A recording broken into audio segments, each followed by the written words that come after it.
گوشیشو قطع کرد. آخه دخترت چی میخواد؟ جواب این سوالو خودت بهتر میدونی. هر کاری هم که داره میکنه مسئولیتش با خودته.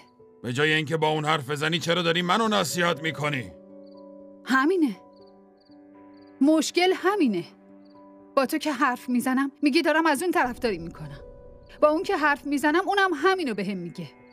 جالبه که من وسط شما دوتا گیر افتادم. یه بار اون یه بار تو. شما دوتا مشکلات خودتونو دارین ولی من دارم قصه هر دوتونو میخورم. کجا رفته بودی؟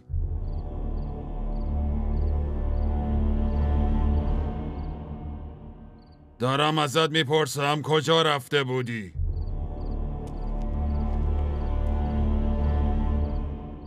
من دیگه تحت کنترل شما نیستم. واسه اینکه شما به ازای پرورشت منو فروختی.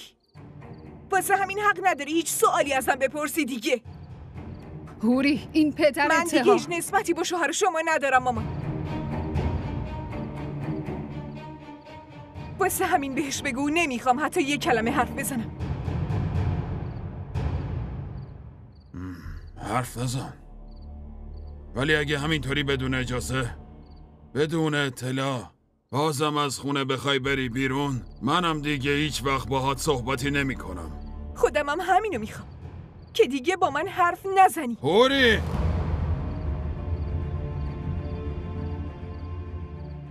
همونقدر که باد را میام میتونم سختگیرم باشم. هر کاری دلت میخواد بکن، ولی منم دیگه هر جا دلم بخواد، هر وقت دلم بخواد پا میشم و میرم. فهمیدی؟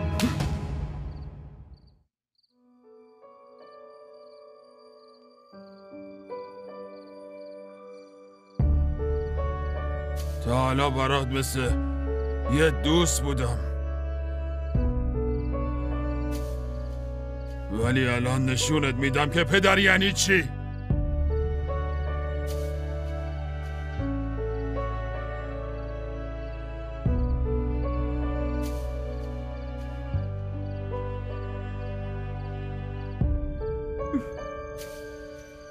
منم نشونت میدم که اگه پدر